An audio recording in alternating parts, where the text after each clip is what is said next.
Welcome to Fireteam Chat, IGN's Destiny show. Thank you so much for joining us. Joining me today is Travis Northup McClunky. and Paul Tassi. Paul, how you doing?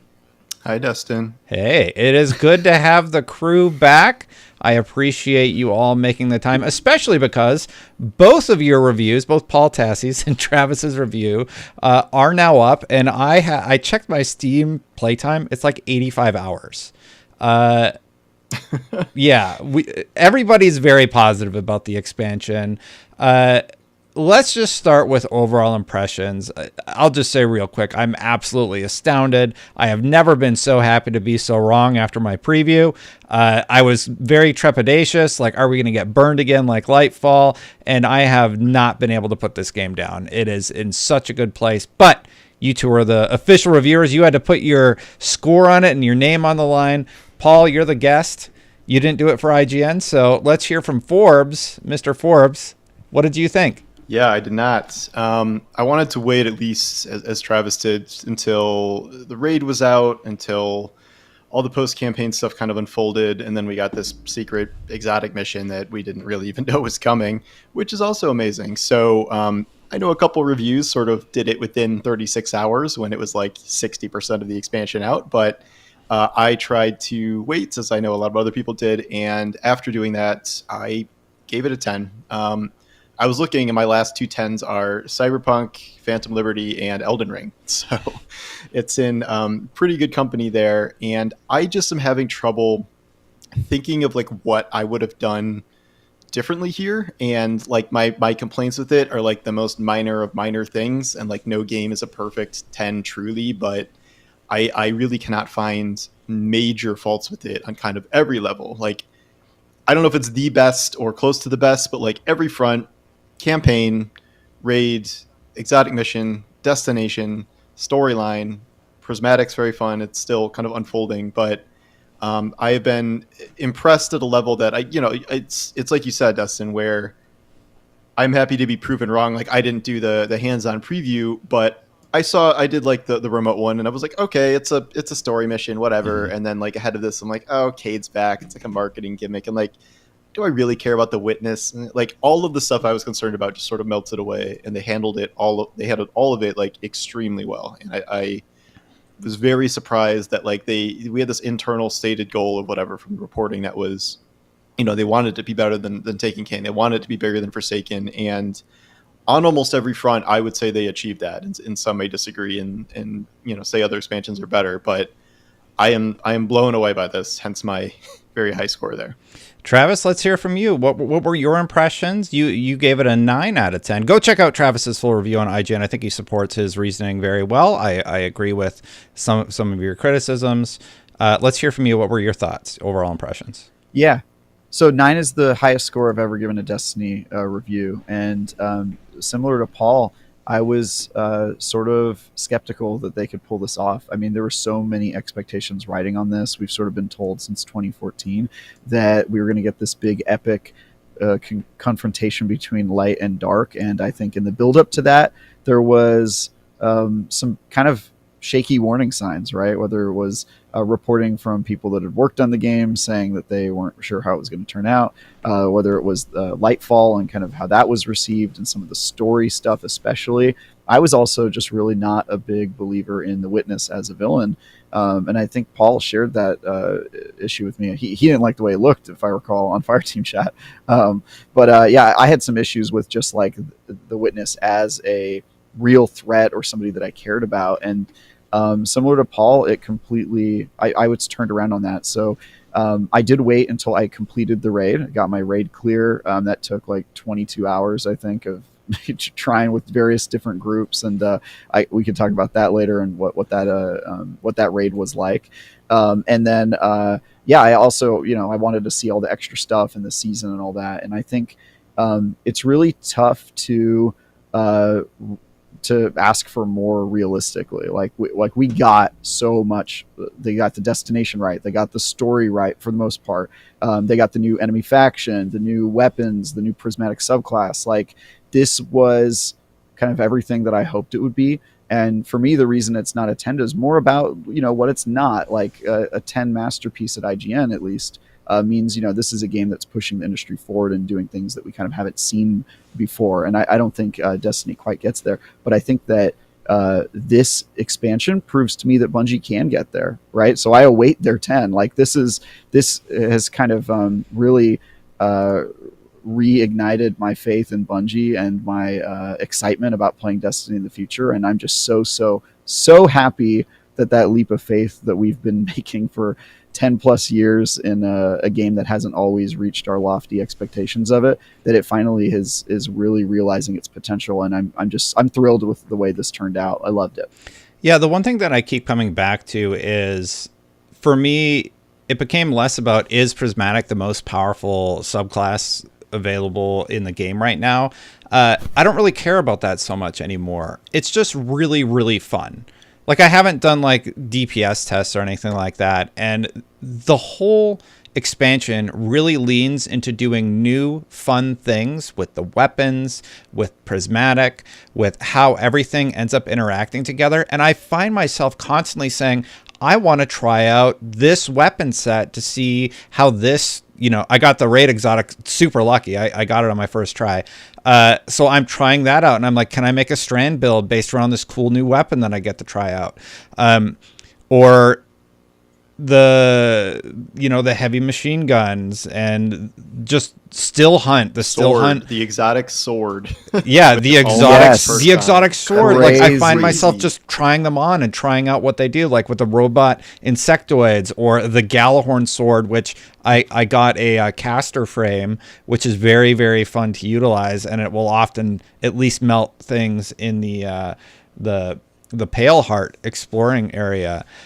There's just so much to love and so much to dive into in this expansion, from the storytelling to just fun things to experiment with. And I'm so happy to have Destiny scratching that itch. I remember one of the developers said during the preview event that Prismatic does this thing where it tickles your brain and gets you wanting to try things out. And I wasn't sure about that, but they're absolutely right. I do find myself wanting to try things, try stasis, which I'm not a huge fan of, because in the raid, that will be very beneficial to have everything frozen and have extra damage. Let's talk about the storytelling. So we finally got our send-off to Light and Darkness Saga. We are exploring the Echoes right now. Travis, let's go back to you real quick and get your overall thoughts on how the story wrapped up for this Light and Darkness Saga. So I think it did the two most important things that they really needed to do with the story, which is one, make me care about the Witness, which I kind of hadn't up until this point. And I think that they did a very good job doing that, whether it's the origin story or this kind of idea of the dissenters. And I wasn't in love with the idea of the Witness being a amalgamation of an entire sentient species that turned itself into this monster. Didn't really make sense to me. But I think the reason it kind of landed flatly in the seasonal content is just because I don't think that was the way Bungie intended to introduce that concept. I'm still of the opinion that Lightfall and the year that followed it was sort of a last minute, or not last minute, but later assembled kind of idea. And I think that if they had just introduced the Witness's backstory in this campaign, it would have been much more hard hitting. And I think the way they presented it in this one was just so good. And then the second thing is actually ending the story, making it feel like a proper ending to the Light and Darkness Saga. And up until the 7th mission leading into the raid, I still wasn't sure they were going to do that, because it was very much a kind of straightforward Destiny expansion of you're gathering the team together and you're going to go fight this big thing. But that final mission and the cutscenes that followed surprised me. And I think that they didn't overcomplicate it. They didn't try to wrap up every single side character and subplot over the years that they've introduced, but they did the most important stuff, which I just really loved. I do have some qualms about some of the middle beats. I don't think Zavala's arc is good at all. I actually think it runs counter to a lot of the work that they did in Season of the Haunted, where we kind of saw Zavala confront those issues and overcome them, and then here we see him fall to them. He reverts without really any explanation. I think we probably could have used an extra beat there if we're going to justify him completely turning on who his character is. And it's also just weird to see Zavala the pillar of stoicism in the game fall, but people like Crow, who we've seen is really prone to emotionality, have no problems. He kind of resolves his issue with the witness off screen, right? And so I have some issues there with like the choices they made, but I get how they got there, right? You can't focus on Crow because he's sort of an EU character, and we've dealt with his issues before. Ikora has had no character arc throughout Destiny, so you can't really have her be the one that goes rogue, and Cade is essentially dead. So I get that they boxed themselves into this corner, but for me, it really didn't work. And that there's that kind of middle part where you're running strikes and doing lost sectors in the middle of the campaign, where I was sort of like, I don't know how they're going to pull this off, but they did. I think they overcome those issues, but I definitely don't think the story is. I don't think they've fully escaped some of the Destiny problems with storytelling, even in this campaign. You're saying because of the middle section, just to be clear. Yeah, the middle section and some of the character work, and I just think they did the best they could. I think the fact that we got what we got and it's as good as it is great, considering that it was really not looking good leading up to it. But I have qualms with the campaign, man. The story specifically. Just to address that real quick, that's like largely we played a significant chunk of the campaign. We played mission 1, part of mission 3. We played missions 5 and 6 during the preview session. We played the strike, so we played a lot of what you would experience during the story of Final Shape. So my preview was left trepidatious about like where they were going to take everything. And funny enough, I watched Upper Echelon's take on it, which was released before Excision came out, and he seemed to have some of the same sentiments as I did, which is hilarious because he caps it off by saying, are they really going to wrap it all up with a bow with one final mission? And then funny enough, I felt like they did a fantastic job with that final mission. I'm like, wow, all my criticisms from the preview. They even mentioned Aramis, which I was getting roasted for. And I'm like, they mentioned her at least. Like, and like the effect that she had on the rest of the world, that was really important to me. And like, I felt like they had a little thing for almost every significant character. And now there's like rumors about the Winnower and all of this other stuff swirling around. People are really excited about the lore. Paul, how were you left feeling after that final mission? Did you end up cheering up a little bit, maybe one tear? Yeah, no, the Cade part with the ghost, I'm losing it. That was, I kind of knew something like that was probably coming. Like I knew Cade wasn't going to last. Like there was no way, given how that was set up, that he would last. But the way they did that, I mean, I wasn't expecting that exact. I'm here for a good time, but not a long time. That line, man, that's a really good line. Yeah. And that was one of my praises of the story was Cade coming back did feel like a marketing gimmick. It's like, oh, Nathan Fillion's back. Like, Cade's alive. Remember that guy you love who we killed in our best expansion? Like, oh, come see the Final Shape. But the way they explained it, both in terms of at the very last minute setting up the Ahamkara wish with Crow, I thought that was a very good way of doing that.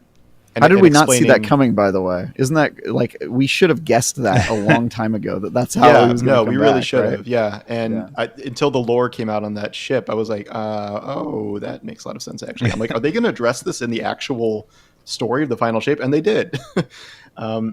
So I was very satisfied with Cade's return. In terms of what you guys are saying, this makes me feel worse about Season of the Haunted rather than what happened here, because I think Season of the Haunted kind of blew those storylines too early. Like it was also Crow and Zavala. They literally did the same Crow and Zavala stuff like 2 years ago. That was a fantastic season.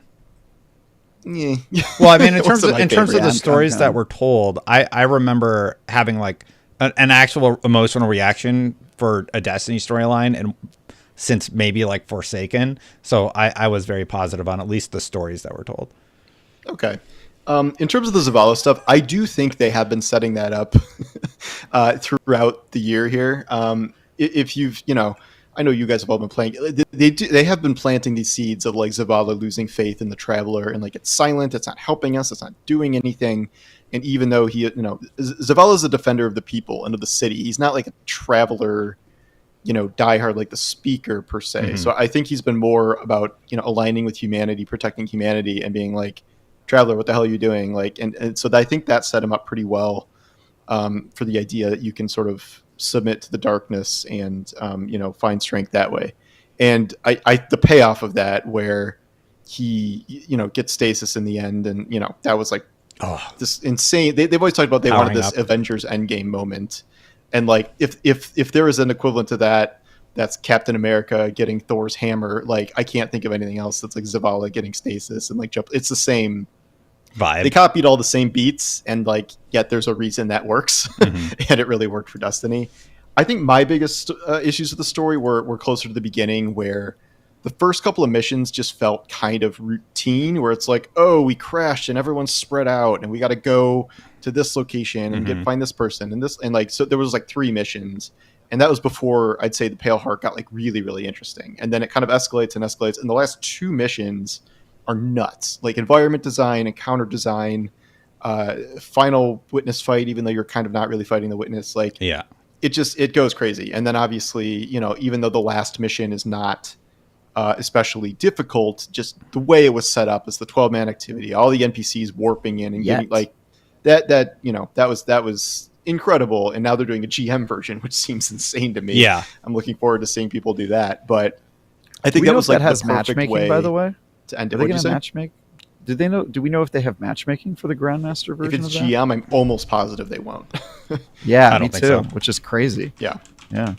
Good luck. But I and then by the end, as we're all saying, I think whatever maybe little threads weren't great, they all really came together, both in, I'd say, the beginning cutscenes and the ending cutscenes. And I get why they didn't fully wrap everything. And now we have these echoes, and like I have a lot more issues with the current season. I think, with the launch here than the Final Shape, but that can be a topic for another time. But yes, Final Shape story, I'm 100% on board with. Yeah, it just says June 18th for the Excision Grandmaster, but how is that going to work? Are you going to have to like get your raid team together and then call up your other raid team friend? And... Yeah, it sounds like you're going to. I asked if they could people. even put 12 people in orbit, and people said they can because of like 6v6 private matches for like Crucible. So maybe they'll use that system. Or it could be like 6 person matchmaking. I don't know. Yeah, I ran Excision again today, and like already it's just absolute pandemonium with all of the enemies, and like they're teleporting a little bit, so they're kind of hard to shoot sometimes. On Grandmaster, I'm going to be very curious to see how that's executed. It's going to be quite. I mean, it's a 0.001% activity, I'm guessing, and like whatever crazy hard thing they came up with, someone always ends up beating it. So yeah. But I'm sure apparently the reward's going to be worth it. That's what they said. Yeah, they said reward singular, so I wonder what the hell that's going to be. What? Exotic. Yeah, what could they entice you with? And if it's an exotic or something, it's not going to be like a weapon or a piece of armor, right? Exotic. Yeah. It would have to be like a one of a kind ship. I don't know, something. Yeah, I don't know. I'm very curious what worth it means to them. Like, is it just like a full stack of Ascendant shards and prismatic fragments and an exotic, like 3 exotic engrams? They like can't, the people who are completing that don't need any of that stuff. Yeah, I don't know. No way. I don't know. I'm very curious. Speaking of, so we're talking about the Witness. We're talking about Excision. Excision unlocked after the world's first raid race was completed. I remember, I think it was Astro's team, right?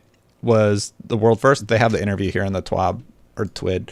I'll look it up in just a sec. But what a crazy raid race it was. I hopped in on the first day and did not do very well. We couldn't get past, like, we got into the first room and then we just got stuck there. Yeah, so that was that. Came back to it later. I have completed the raid. What do you think about the raid race, first of all, and the raid itself? Paul, we'll go to you this time. I mean, the raid race was pretty bad by the end. It was exciting at first because it was taking so long, and it was like, oh, this is it. This is like Last Wish 2. Like, it's really going. But then the stream starts shutting down. Everyone starts blacking things out, blurring things out, like doing only face cams. And like, I get it, like from a perspective of I care more about winning than entertaining my current 60,000 person streaming audience. Like, I get why you do that. It's just, it's not fun to watch.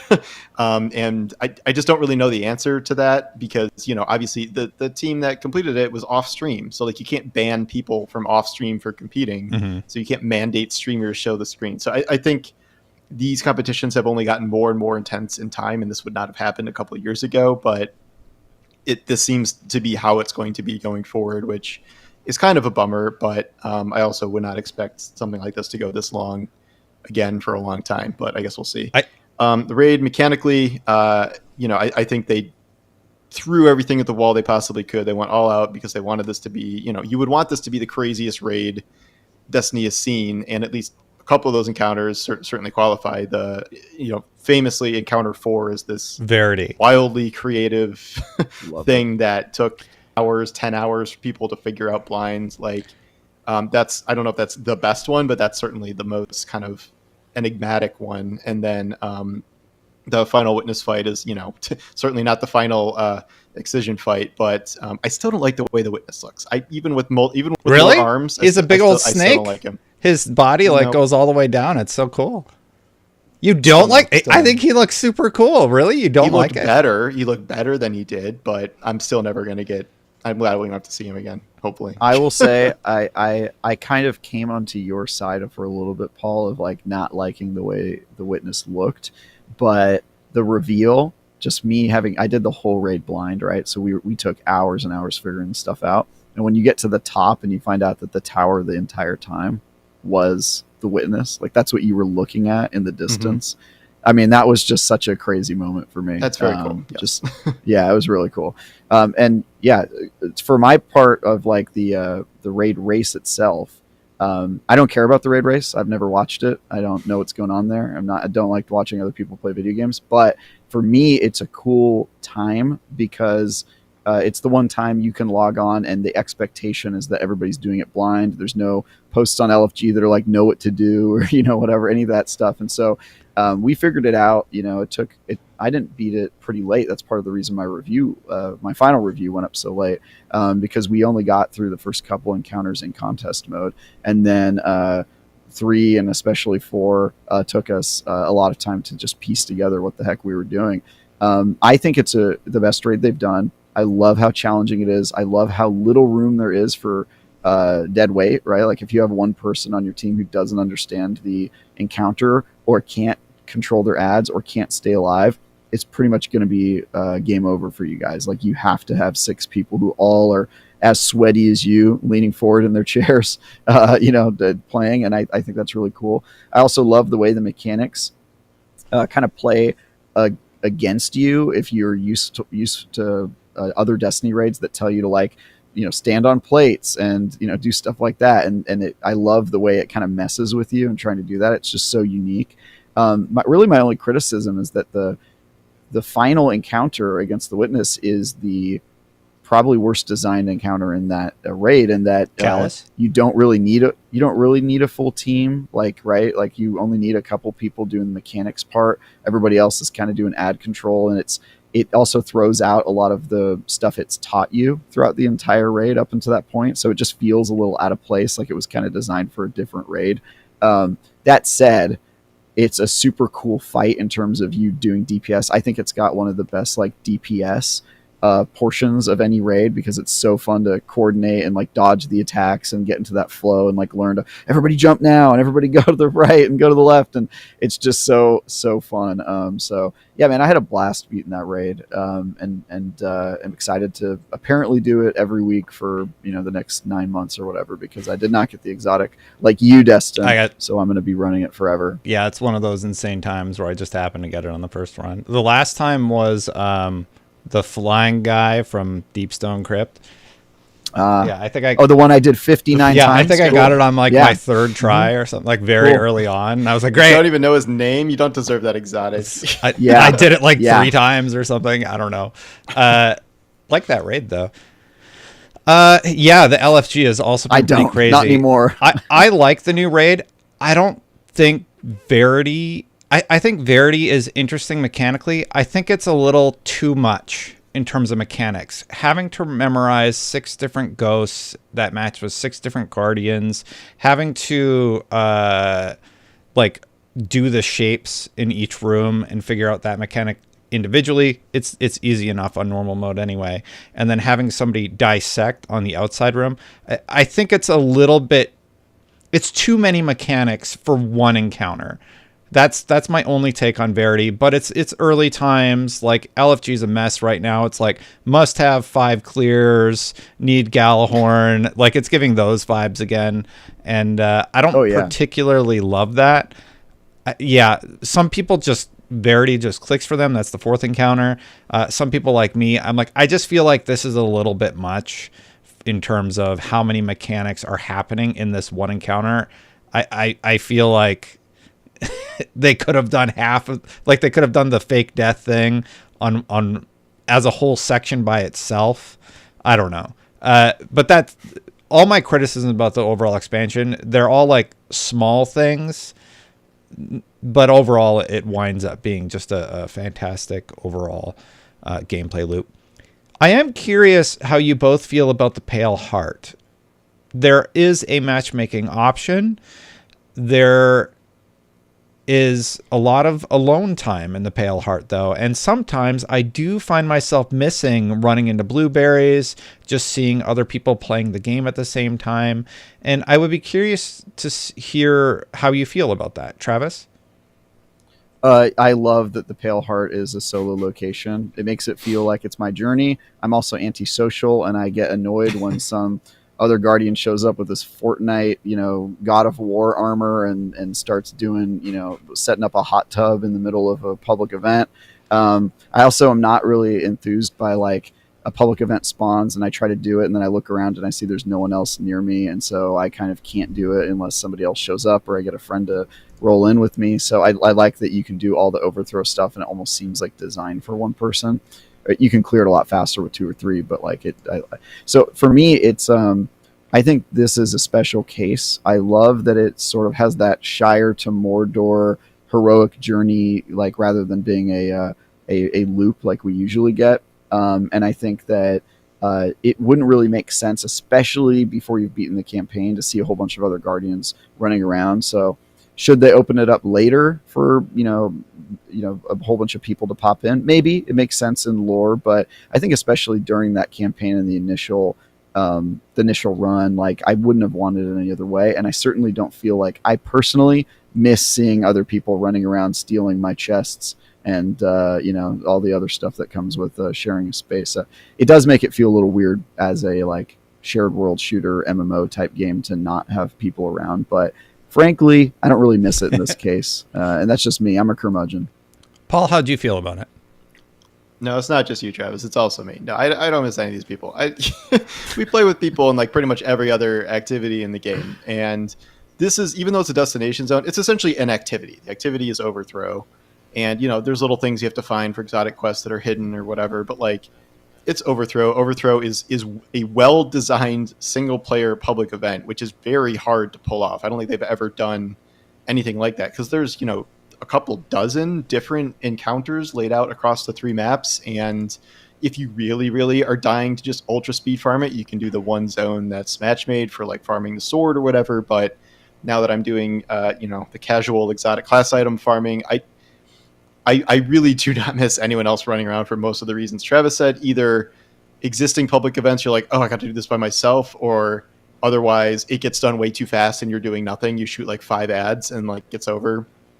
Whereas this, it's not, I wouldn't say challenging because there's not really like penalties for death or whatever. It just takes a little longer, but it feels like a good loop and a good setup for one person. Also narratively, at least for the time being, it feels good like that. But no, I don't want them to open up. Like, who cares? Like, we don't need other people in this for this one specific thing. And I was surprised it was designed this way. I didn't really expect that.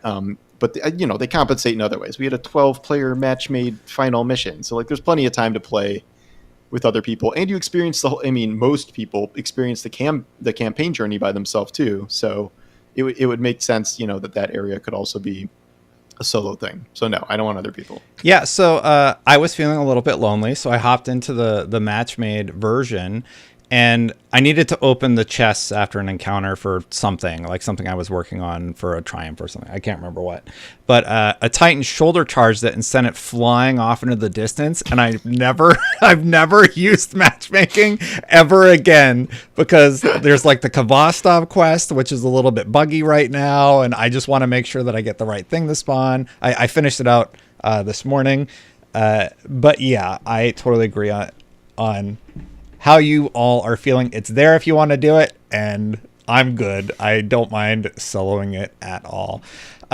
We're also week 1. Well, there's two things left that I want to discuss real briefly. I want to talk about echoes and how you're feeling about like how the planet did a little bit of shakiness, like earthquakes before it launched. I personally really like that. And how you feel about like the cooperative focus mode in the campaign. Like, let's start with campaign, and then let me know your echoes impression. Travis, let's start with you. Cooperative focus. Cooperative focus mode seems cool. Think I just got to 2000 power, so I haven't actually tried it yet. But it's just like harder versions of like the existing. You can do it at 1960. It doesn't really matter actually. So okay. So you can do it early on. It's part of you need it to get microcosm, the heavy. Yeah. I don't have that one yet. Linear fusion. Yeah. And we should all run it together so we can. Yeah, we should. Microcosm. Yeah, I already did it with an LFG, but I'd be happy to do it again. There's some mechanics introduced. You have to like pass around a buff throughout the mission. You have to solve, like, there's the enemy from God, what was it from? It was from one of the raids where he pops the shield and you have to shoot him in the front and the back at the same time. Scourge. Scourge of the Past, right?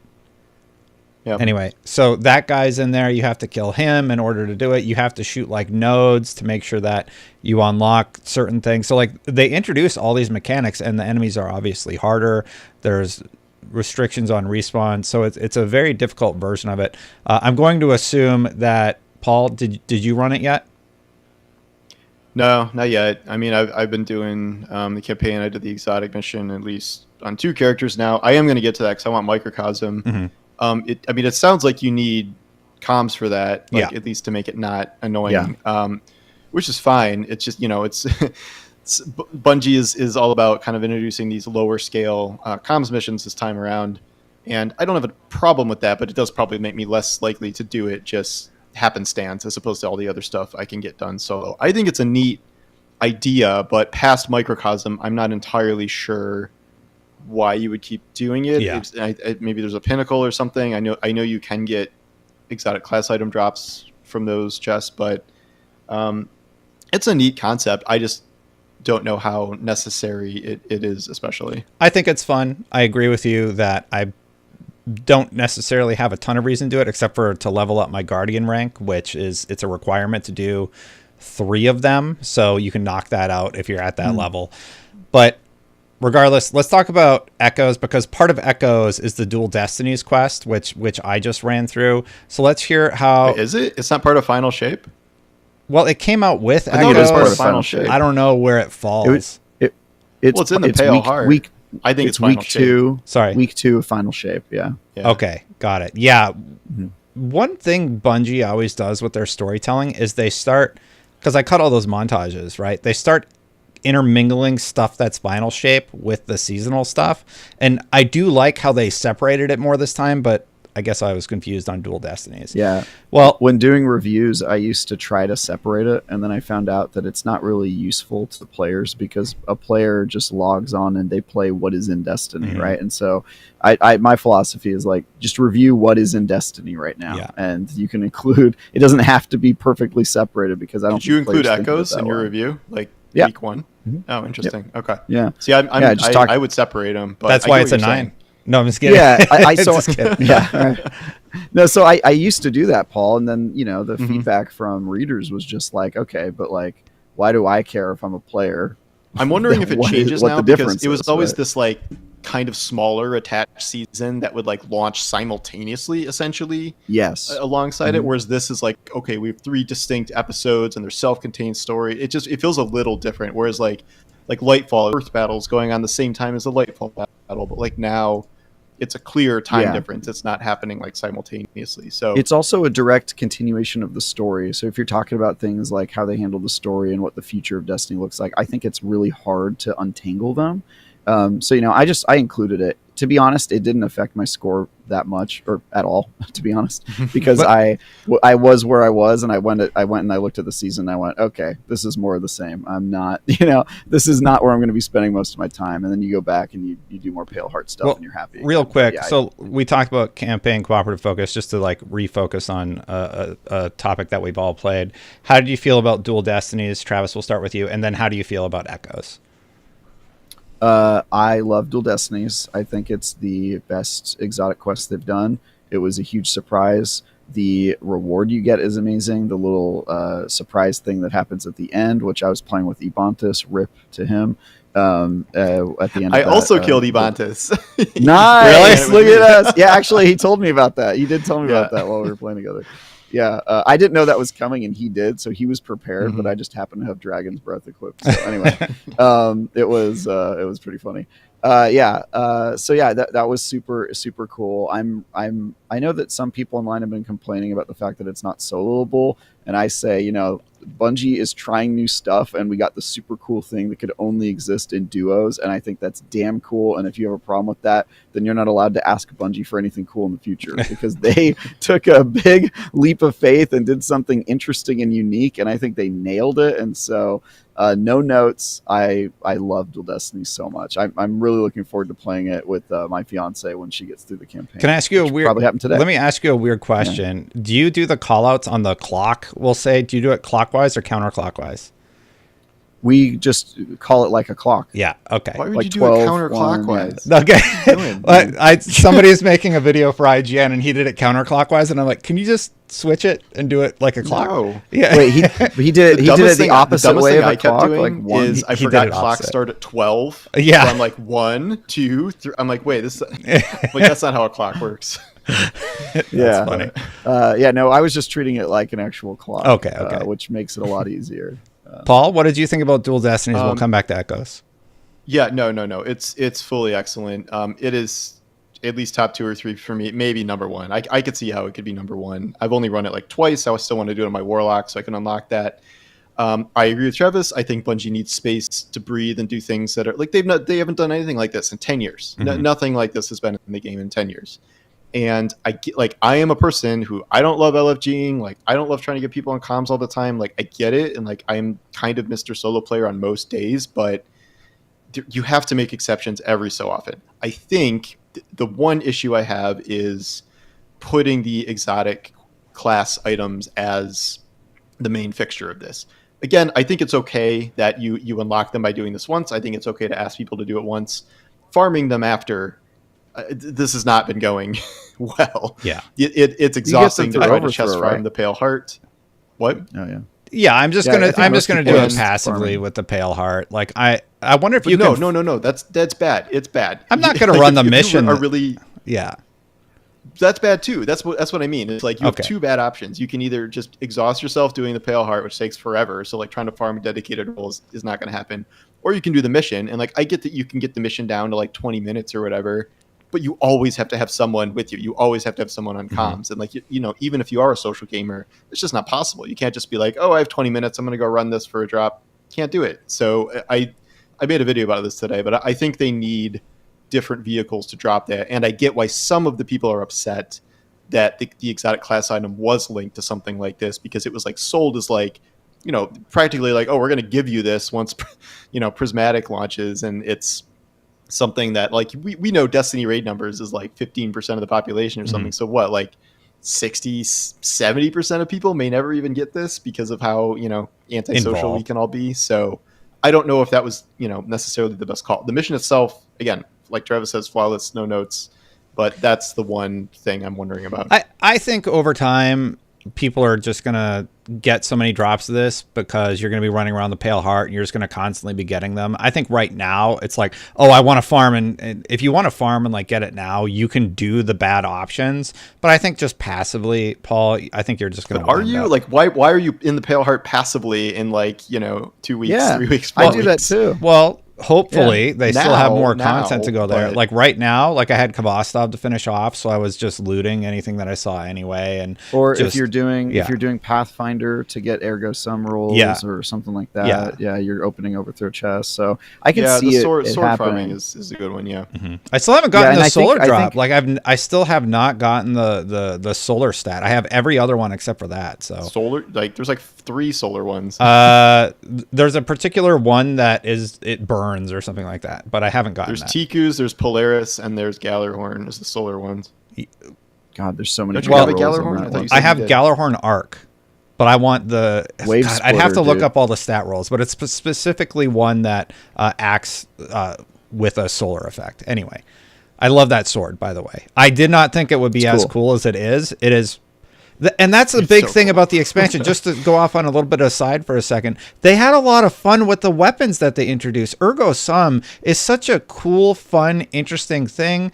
The class item, like how they mix 2 of the exotic perks, and it feels like the Bungie team is having fun with the sandbox, and they're not afraid to like get a little crazy with what they introduce to the players with this expansion.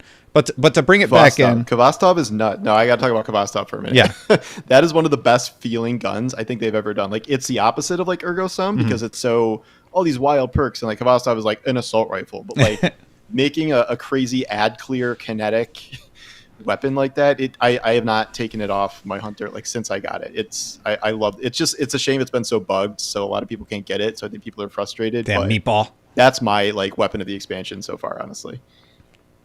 Interesting. What do you think about Echoes, Travis? I think Echoes is pretty bad. Yeah, I wouldn't say bad. It's just fine. Like failsafe and some of the stuff I like failsafe. is interesting. I like failsafe.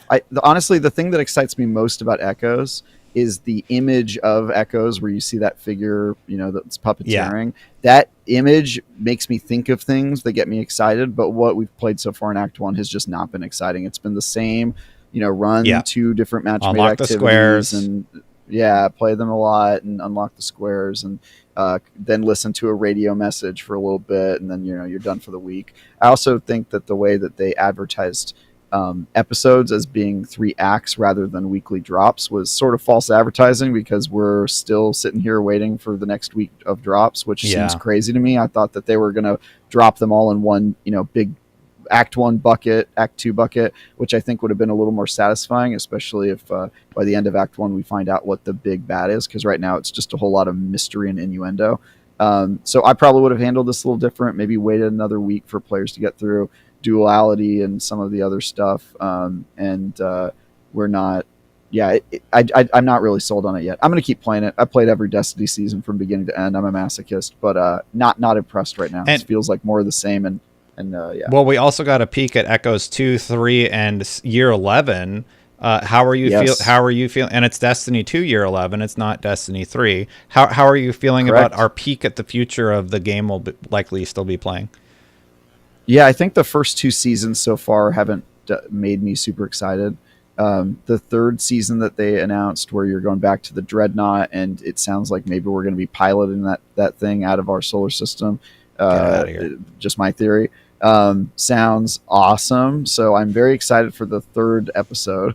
And I'm excited to see what Frontiers is. It sounds like they are sticking with Destiny 2, which is frankly a little bit of a surprise to me. I thought for sure they were kind of headed in the direction of D3, but especially since they've been breaking their game with crazy stuff that they're adding, right? It's like, all right, they're clearly so bold. they got to know something we don't. But yeah, the idea of seeing what's next after the Darkness and Light saga is super exciting to me. Paul, I don't know if you gave your take on Dual Destinies, but if you haven't, what were your thoughts, and how are you feeling about Echoes that we've experienced and the peek at the future? No, I just did Dual Destinies, but my brain's mush. Sorry, I'll do Echoes now. Yeah, no worries.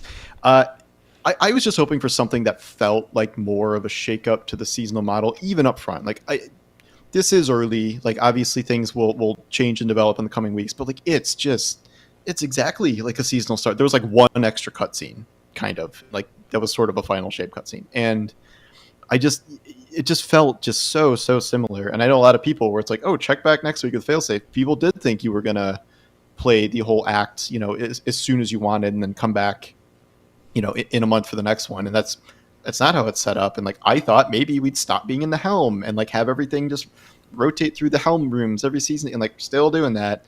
It's all just very similar. And then past that, failsafe is the one highlight. I think failsafe's voice work and writing. The writing is just so much improved from Vanilla Destiny. I laughed out loud at her like recap of the events that had happened when she wasn't plugged in. That was very funny. The content itself, one's run around the Nessus chunk and collect bits, and it's fine. There's a really annoying part where like you're supposed to turn on this like hammer to like farm minerals or something, but it's right before the boss, and then you get pulled into the boss as you're trying to collect stuff. It's very annoying. And then this like kind of timed speedrun mission, which is fun, but it's different.